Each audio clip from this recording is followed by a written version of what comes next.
Is it just me? Or does that look a wee bit rude? When you hear the word Macedonia, what's the first thing that comes to your mind? Probably something like Alexander the Great. Or maybe his dad, Philip, the one-eyed. Or, for those of you who are a little bit more cultured, like me, Goran Pandev.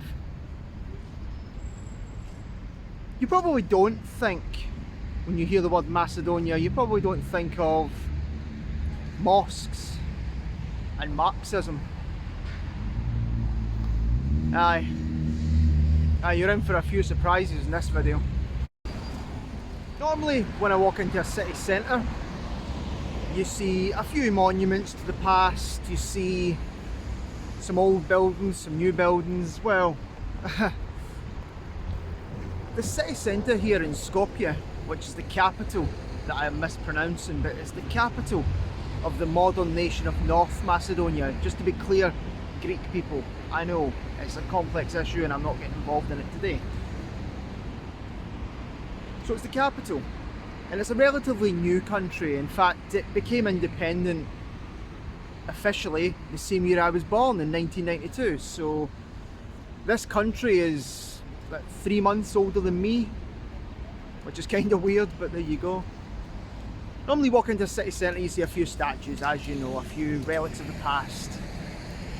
This place is like an open air museum. Seriously, have a look at this.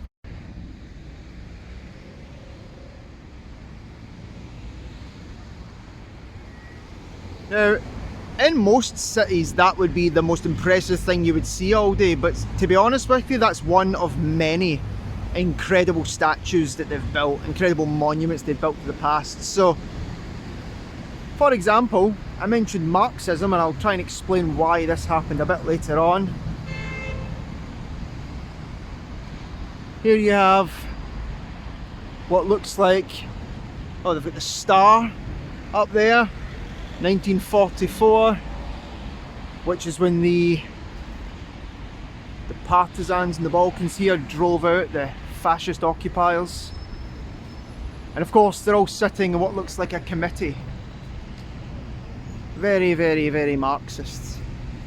And then of course you've got the delegations meeting the people, the women there with the flowers. It's all very iconic looking. You have the people standing together.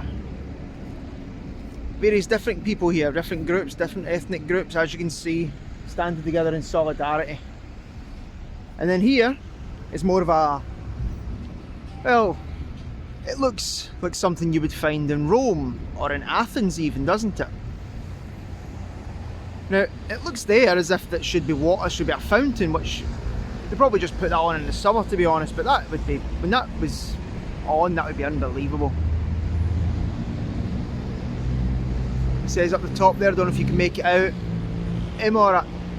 Immortalis, so the immortal fighters who have fought during the history of Macedonia.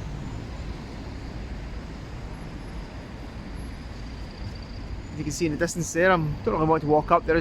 Normally I would take quite a bit of time with a monument like this because it deserves it, but there is so much stuff to see here today that if I was to go around in great detail and tell you about every monument, this video would be about 10 hours long, and I don't think anybody's got the time for that.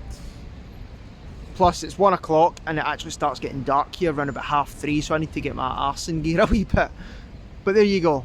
In the centre there, behind where that guy's head is, don't know if you can see it, but it looks as if that was where a flame, maybe an eternal flame, well, not an eternal flame, it's not on, but where a flame would be lit normally.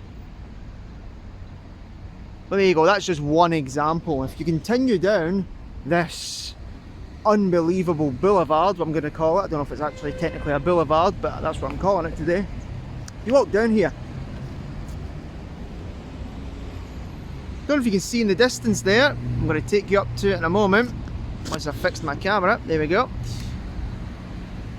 Monuments to all eras of Macedonian history.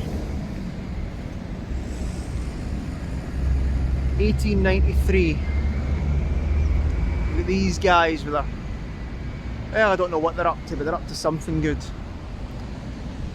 Unfortunately, for me, in Macedonia they use, you know, that Eastern alphabet that I can't read. Now they use that, and so I don't have a clue what most of this says. But I was very, very surprised. That's a strange monument. Don't know what that's about. Sure it's important. When I came here yesterday, I think it was. Yesterday it was. Went to try and find some food, and I just came across all of this, and I thought, whoa, this place is absolutely trying to distinguish itself as a proud nation. And if you look at the history, you can kind of understand why. But I'll explain that in a few minutes to you, because it is quite important that you understand the context of the things you're seeing. It isn't just a country trying to show that it's a country that's arguably beset on all sides by people trying to take a piece of it. And so they're working very hard to distinguish themselves as a unique people. Which, you know, I'm Scottish, I can understand that. Oh, here we go, we've got something that's actually written in English here. Peter Bogdan. Peter Bogdan. I don't actually know who Peter Bogdan is. If you know in the comments section, you can let me know, because I'm always interested to learn, but he looks like a religious figure or a educational figure. But anyway, like I said, if I was to take too much time and go through all these in detail as much as I would like to, it'd be a very, very long video. I get the feeling this is already going to be quite a lengthy one. But definitely worth it, I would say.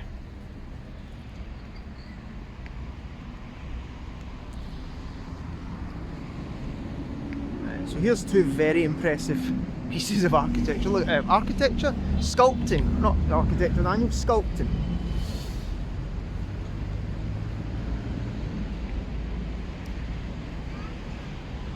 Again, you've got the people with the locked arms, the brotherhood of man, you know, you see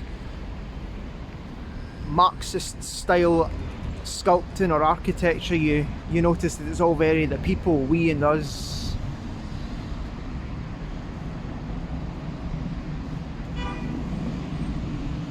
All these people seem to die in 2001. I'm not entirely sure. Did something happen in 2001?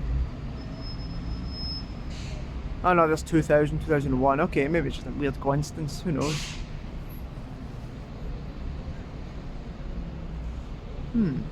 I'll need to look into that and get back to you on it. That's very interesting though. But there you go, some proper we the people architecture there. But here's the, look at that.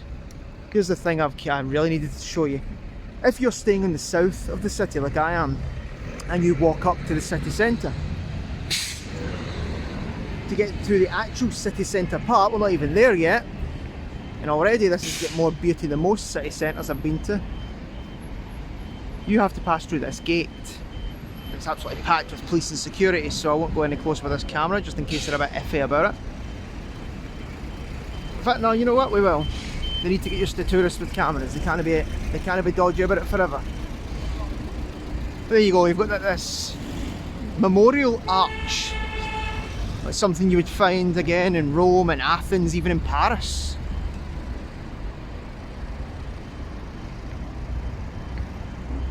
Really get smacked by a woman on a bike there. She's doing donuts on it for some reason. Is she trying to annoy me? I don't know, but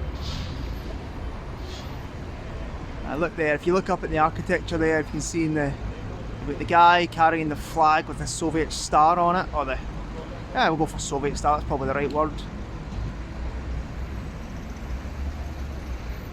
Brave defenders of the nation.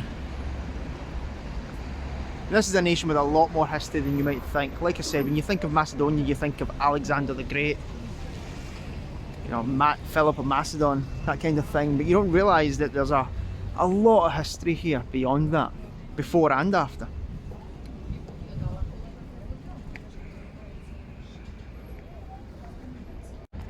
When I say a lot of history, I mean a lot of history.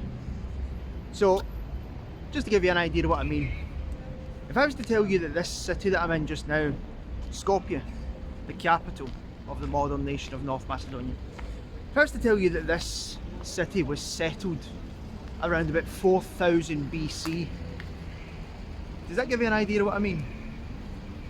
If not, here's another wee bit of context. So we've got 4000 BC. Alexander the Great died in 323 BC. So there's a lot of history here before that guy even rocked up. And of course, he died more than 2000 years ago. So there's a lot of history after that, and I'm going to try and give you an idea over the next few videos. I'm not going to do everything today. I'm just going to show you the city centre and a couple of the, might sound weird, but a couple of the bridges, because they've turned bridges into an art form here. I'm just going to show you some of that stuff.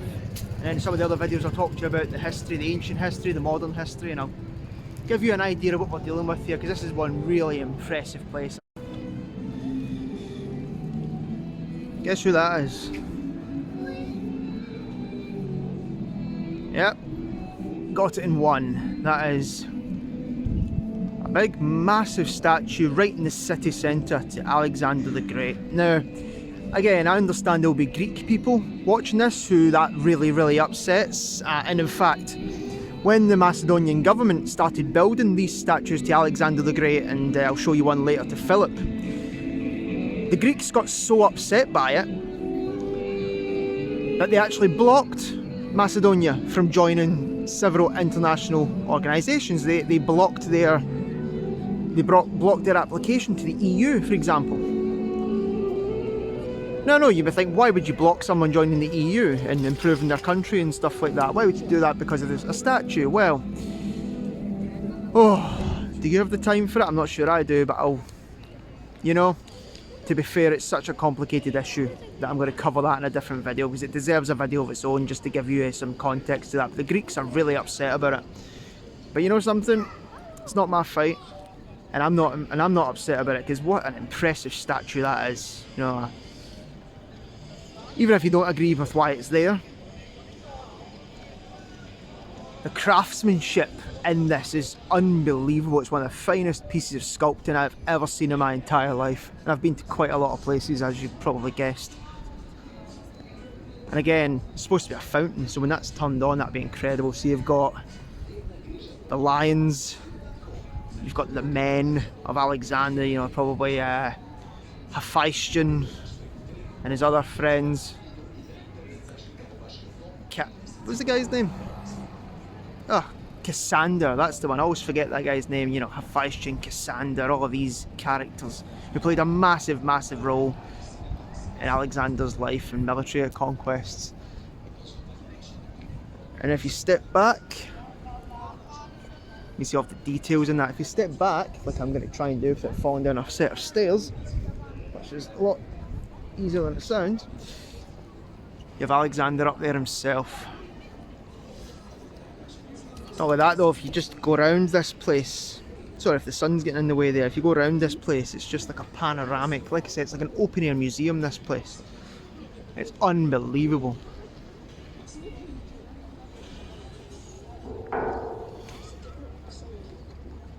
You've got I've never seen a place with more flags either. That's something that I've noticed. There's flags everywhere. New building projects, and of course a big TV.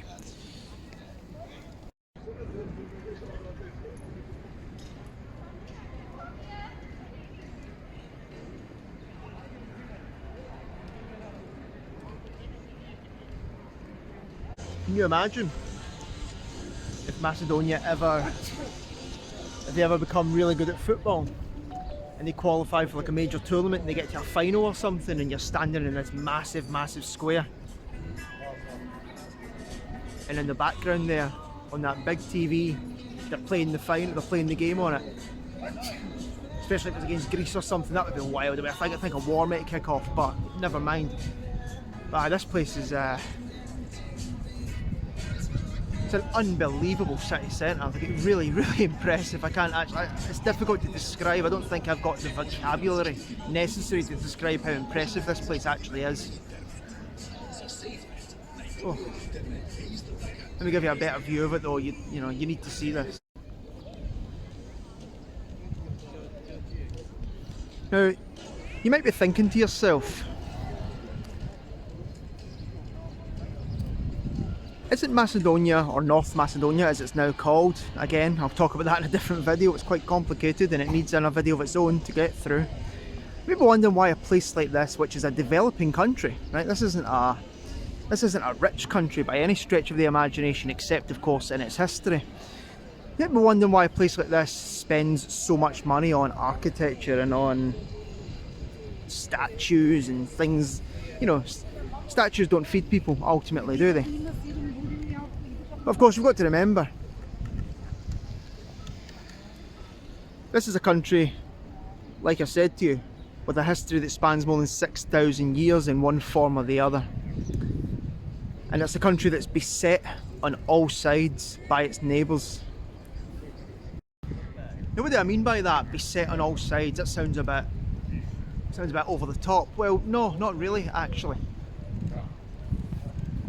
You've got the Albanians in the west. Again, no harm to the Albanians, I'm just in that country and it's a great place. But you've got the Albanians in the west of the country who basically have tried to claim large parts of the country as their own. You have the Bulgarians and the Serbs who have occupied this place countless times, who still believe that parts of the land belong to them. And then you've got the Greeks who basically say that the current country of North Macedonia have absolutely no claim to any sort of Hellenistic history. The Greeks are of the opinion that modern Macedonians are not the same as ancient Macedonians. They're of the opinion that they're nothing but Slavs. I mean, it seems a bit of a silly thing to say. If you know anything about the way human beings work, we mix with each other. Populations don't just stay in their one same area and then nobody else mixes with them. It just doesn't happen. So in truth, modern Macedonians are probably a combination of ancient Macedonians, Slavs, Illyrians, Thracians. They're probably a mixture of all those groups, which is good because it gives them a claim to all of that history. I can actually hear some Greek heads exploding in the distance. I better stop, but you know, be realistic, guys. It's not as if you don't have enough history to go around, is it? Now, I mentioned that they've turned bridge building into an art form here, and I wasn't exaggerating, by the way. And I mentioned that this is an open-air museum of a city centre. Again, wasn't exaggerating. So not only have you got some weird pirate ship thingy, I don't really know the significance of that, maybe we need to find that out, but look at that. This is like, if you enjoy history as much as I do, then this is like a wet dream of a city centre. It really is. Now, I'm not going to go through all of these guys, like I said, if I was to go through in detail all of these people. And this is just one bridge, by the way. They've started in the ancient times, they've worked their way along to slightly more modern times. Guy nearly hit me with that bike. So take this for example, you've got King Caranos, 9th to the 8th century BC. Now, if my history knowledge is correct, I believe he was the original founder of ancient Macedon. He was the first king of ancient Macedon, or ancient Macedonia, I should say. And then as you move up the ages, you have this fine looking fellow in all his splendour. King Alexander Philhelyn. Oof, that's not a name I can say, but you know, you get the gist. And it just continues like that. This entire bridge continues like that all the way up.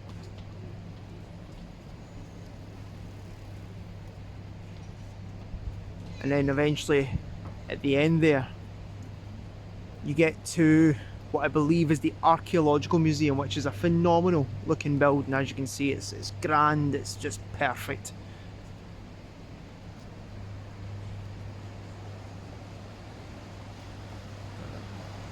This entire waterfront Just the entire city centre is just unbelievably impressive. But of course, it's not just men that have contributed to the history. It never is it? Women always play their part.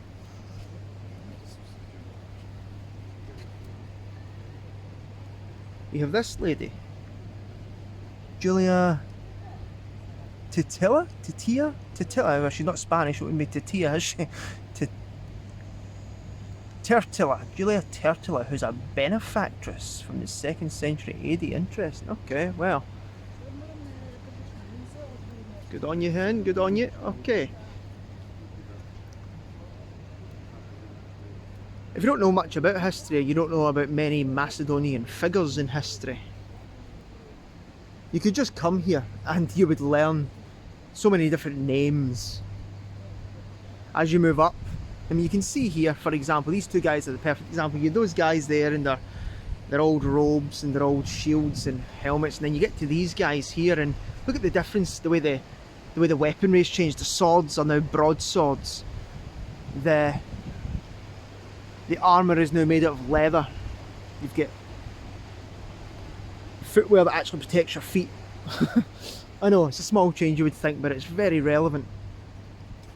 You've got this religious lady here. They've covered her up for some reason, so I can't tell you her name, but you've got a religious lady. I think she might be I don't know whether she's supposed to be a goddess. I'm not entirely sure, to be honest.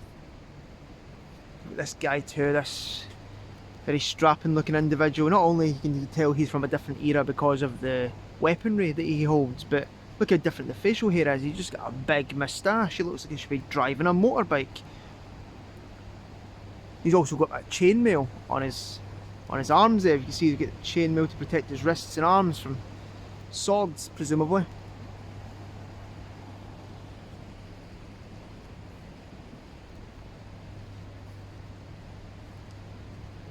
There you go. Now, I did tell you that there were some mosques to be seen here as well. And also, I've only shown you one example of the Marxism. I haven't really explained why Marxism took hold here yet, have I? Okay. Well, let me go somewhere and show you exactly why. Before I show you some of the Islamic architecture, let me give you a quick rundown of how this place became the place that it is. So again, all of the stuff that happened in the BC era, before Jesus was cutting about doing his thing, that is very, very highly contested, and as I've mentioned, I don't want to start a war with the Greeks in my comments section, so I'll leave it till a different time. So what was happening round about the time Jesus was alive? Well, like most of the Balkans, this area was dominated by the Romans. The Romans, as you know, after a while got a wee bit too big for one government or one guy to run. So it split into the Eastern and Western Roman empires. The Balkans came under the jurisdiction of the Eastern Roman Empire, or the Byzantine Empire if you prefer. The Byzantines, well, they weren't particularly good at keeping a hold of territory, as it turned out. So, for a period of about 550 years or so, this territory, in particular this city, Skopje, was a bit like a hot potato. You know, everybody wanted it, but nobody could keep a hold of it. And it changed hands multiple times between the Byzantines, the Bulgarians, and the Serbs. In fact, the city here, Skopje, was actually the capital of the First Bulgarian Empire. And later, it was the capital of the Serbian Empire. So it's been the capital of a few different places. This is how strategically important and impressive this place actually is. Now basically that period of turmoil must have been a horrible, horrible time to be alive. If you could imagine you were Byzantine one minute, or Roman one minute, then you're Bulgarian, then you're Serbian, then back, forth, flip-flop. Wouldn't have been a very good time to be alive. Lots of instability, lots of changes, lots of rule changes constantly. Well, that came to an end when the Ottomans took over, hence the mosques I'm about to show you. There's a lot of mosques and a lot of others. I think the current population of Macedonia, I think it's about 28% Muslim. if I've got my numbers right. You can thank the Ottomans for that. Now, when the Ottomans came in, they took over most of the Balkan region. Basically, that brought about almost 5 centuries of stability. Not necessarily peace, the Ottomans were always fighting, but there was relative stability in that time. There was one set of rules, and that was sort of the way it was for years. People lived their entire lives, generations of families lived under Ottoman rule. So, all well and good, right? Well, not so much. Eventually, in 1912, same year the Titanic sank, well, that was also the same year the Balkan War started. And I mentioned in my video in Albania that the Balkan Wars were just a complete mess. During the Balkan War, the place was taken over again by the Serbs. And that lasted for a few years until World War I happened, and then it was occupied again by the Bulgarians. Fortunately, the Bulgarians, or fortunately for the people here I should say, the Bulgarians chose to be on the wrong side of that war. And so when World War I ended and the Bulgarians and their German allies were defeated, they were driven out, and this particular part of the world became a part of the Kingdom of Yugoslavia. And they all lived happily ever after. Until the 1940s, when the Bulgarians decided to side with Hitler and invaded again. Well, so the place was occupied by the Bulgarians again for about the 10th time. Not quite, I'm exaggerating, but you get the gist. Fortunately for the people here, the Bulgarians have never been very good at picking the right side of a war. They always seem to pick the side that loses. Don't know what that's about, but it's just the way it works. The place was liberated by Tito and his Balkan partisans. They came from all over the region. They liberated all the countries, or almost all of the countries in the area.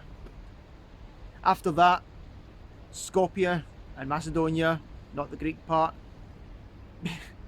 told you it was complicated, became a part of the Socialist Republic of Yugoslavia, where it stayed until the breakup of communism in 1991. In 1992, church bell, thank you. In 1992, the year I was born, as I mentioned earlier, the Republic of Macedonia officially became an independent country, with Skopje as its capital. You know who the first people to recognise the independence of this place was? The Bulgarians. Weird, right? Before I show you the next bit, I probably should mention something that I think is quite important. I don't want to give you the impression that the Bulgarians were all a bunch of Nazis or whatever. That's actually not the case.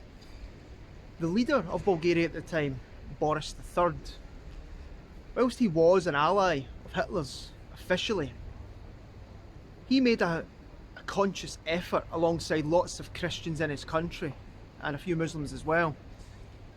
He made a conscious effort to protect Jewish people from the Holocaust. Now, what do I mean by that? Well, Hitler did what he did with all of his allies. He demanded, round up the Jews and send them to me so that I can exterminate as many of them as possible. That was what he demanded of his allies, and most of his allies obliged him. Well, Boris III actually didn't. He made up a bunch of excuses. He said, no, I can't. The Jewish people are building the roads for me. They're building my bridges. I need them for labour force type stuff. So you can't kill them. Now, that was absolute bullshit. It wasn't even remotely true, but there was a lot of Christians at the time, and one of the popes at that time as well. They pleaded with him, protect our Jewish brothers and sisters, and Boris did. To the man's credit, he absolutely did, as much as he could. There are thousands of Jewish people in Bulgaria today, or thousands of Jewish people everywhere today that are alive because he refused to comply with Hitler. Interestingly enough, he also refused to give Hitler Bulgarian soldiers to fight during Operation Barbarossa. So he was an ally of Hitler on paper, but when push came to shove, he really did everything he could to not get Bulgaria directly involved in what Hitler was up to. Now, I was going to go to Bulgaria, and I would probably have mentioned this more in depth than I did, but I'm not going to Bulgaria anymore. It's become very, very expensive for some reason, so I'm just not going to go. But I thought that was worth mentioning because I don't want to give you the wrong idea about the Bulgarians. Whilst we're on the subject, we'll move along from the subject pretty quickly, because it's not exactly a nice thing to talk about, but whilst we're here, there's a, for what I can make out there, that's a museum and a memorial to the Macedonian Jews who were, well, exterminated when the fascists occupied this area.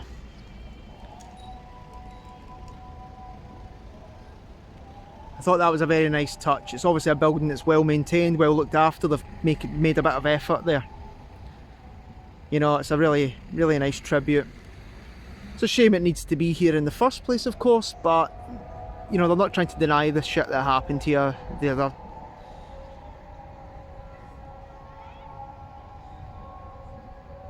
made an effort to try and honour these people, and that's good to see. Don't know if you can hear that. In the distance you can hear the mosques, you can hear the call to prayer, as if they're beckoning me to talk about them. Well, that's exactly what we're going to go and do. We're going to go and find some, and I'm going to take you through, well, I'm just going to show you them basically. It's a strange thing, I was talking about mosques a minute ago and then all of a sudden they start singing in the distance. Maybe it's just a coincidence, but yeah, I don't want to believe that, so I'm not going to.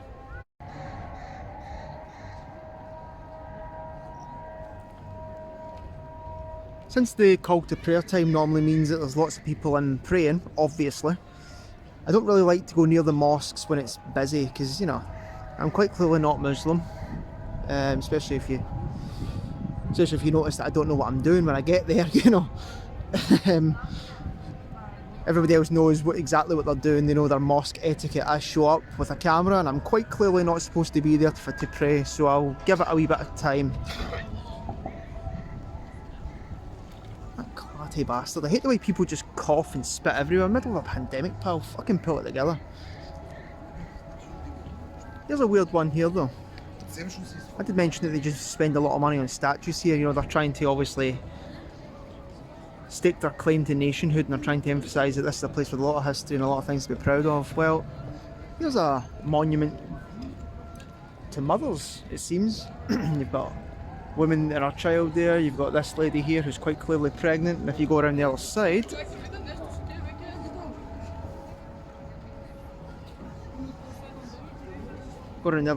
sorry, just getting that camera fixed for you. There's a woman there. Breastfeeding. Either that or that wee boy there's just nipple watching, I don't know what he's up to. But as you continue, just before you get to what can only really be described as the Islamic part of town, where all the mosques and the hammams and stuff are, there's a big statue of Philip, Alexander's dad, the guy who was assassinated at a wedding.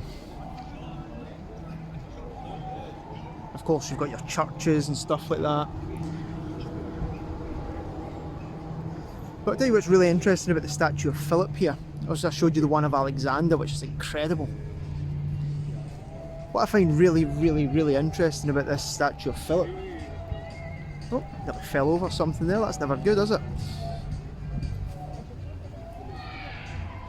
As you can see, I'll try and speed up my walk a wee bit.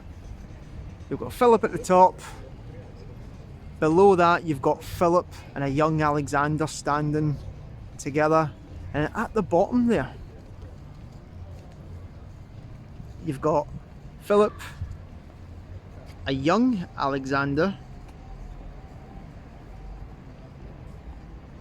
and Alexander's mother, presumably.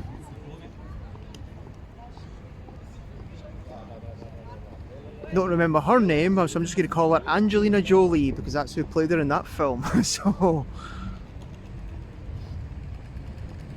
yet another phenomenal piece of sculpting.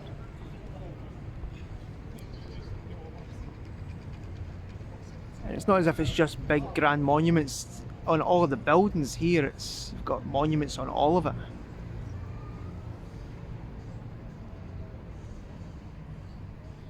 Yeah, this is one of the most impressive cities I've ever been to in my entire life. You know, the more I think about it, and the more mosques and hammams and the like that I am seeing, it's probably a better idea to cover those in a different video of their own. I'll do the bazaar, we'll go and see a few mosques, go to that castle which has got a really interesting history of its own as well, and we'll go and grab some local food and see what the script is with that. I'm sure it's going to be brilliant though, these places normally are.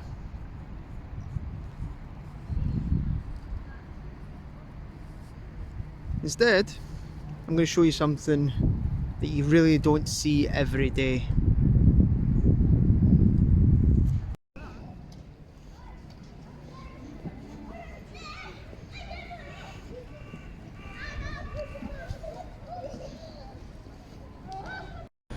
No, your eyes are not deceiving you.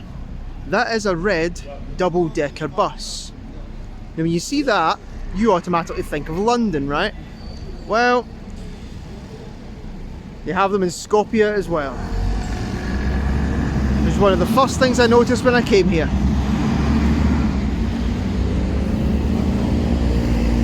Although that one's more of a Fanta bus. When you walk through a European city, how often do you normally see statues of communist leaders? Like well-maintained, still well-respected statues of communist leaders? Never, right? Well, welcome to Macedonia.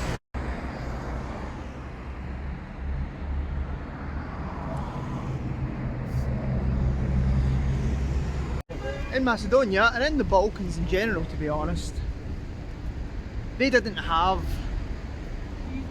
a Joseph Stalin type. They never had an Enver Hoxha type. No, in the former Yugoslavia they had Tito, that guy there, who's got his statue, his golden statue that's still getting flowers laid at it. So why would that be? I thought communists were all evil as a universal rule, you know? Well, whilst I'm sure that Tito was not perfect, who is, right? You got to remember this was the guy who, along with his partisan volunteers, liberated this part of the world from literal Nazis. We're not talking about, you know, we're not talking about modern Nazis who are just a bit of a laughing stock. We're talking about actual Nazis, guys who were deporting your Jewish neighbours, your gypsy neighbours, your gay neighbours, your communist neighbours, you know, any, your trade unionist neighbours. We're talking about those guys. We're talking about guys who are bringing death and destruction to your country and your land. And Tito was the guy who led the resistance. Probably deserves a statue or two, right? I did mention you would find some Marxism or some Marxist slogans or emblems randomly when you walk around this place, and I was not disappointed. Remember I told you that one of the things to always look out for in a city, if you want to get a feel for the character and the humour and the beliefs of the people here, don't listen to politicians, take a look at the graffiti. Well, you've got to admire the art, really, haven't you?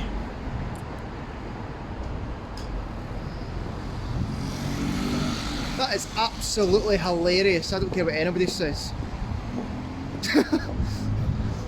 The level of detail is just, oh, I saw that and I thought, wow. Wow. That is one of the most detailed dicks I've ever seen drawn on a wall in my entire life. Oh, get hit by tree leaves now. Oh, dodge it, dodge it. I know the Greeks and the Macedonians, you want to count them as one Hellenistic group for a brief moment. Sorry, Greeks again. They've always been very, very fond of drawing dicks on stuff, but that's just a piece of artwork, that really, wasn't it? Wow. 10 out of 10 for effort, lads. 10 out of 10.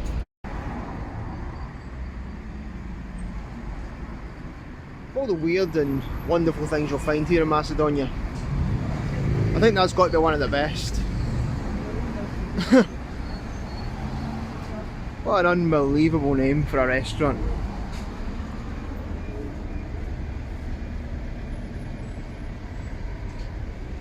This guy's got a sense of humour.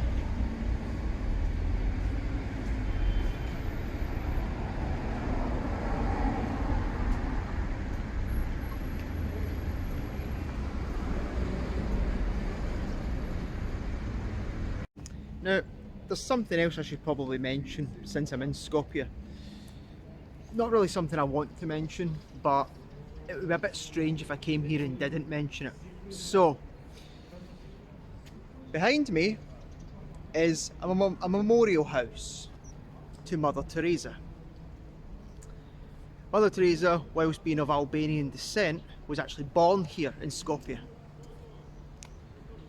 And that is pretty much the only good thing I have to say about that woman. To be totally honest with you, I think she was an evil and cruel woman. I'll give you a slight explanation. I'm not going to talk about her too much because I don't want to give her the airtime. But she would deliberately, whilst receiving millions and millions of pounds in donations, have people sleeping in squalor. She would deprive them of pain medication because she believed that every Christian should suffer the way Christ suffered on the cross. Yet of course, when she became unwell, the rules were different, and she had pain medication and heart pacemakers and all of the stuff she needed to make herself comfortable. I'm not going to waste too much time on her, but there you go. She was born here and that's her memorial house. That's it. On the plus side though, they are building this really impressive looking church. I don't know whether it's been there a long time and they're just fixing it up, not entirely sure, or whether it's a new church. It's difficult to tell, but we'll probably name it after her, which seems like a bit of a waste. There's plenty of better people to name things after, but well, that's the myth of religion, right?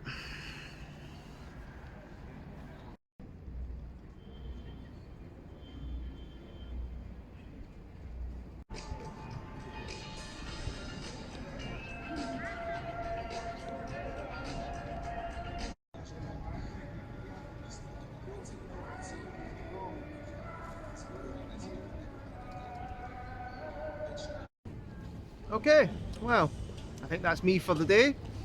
It's 3:30 and it's about to get dark, believe it or not, so I'll see you next time.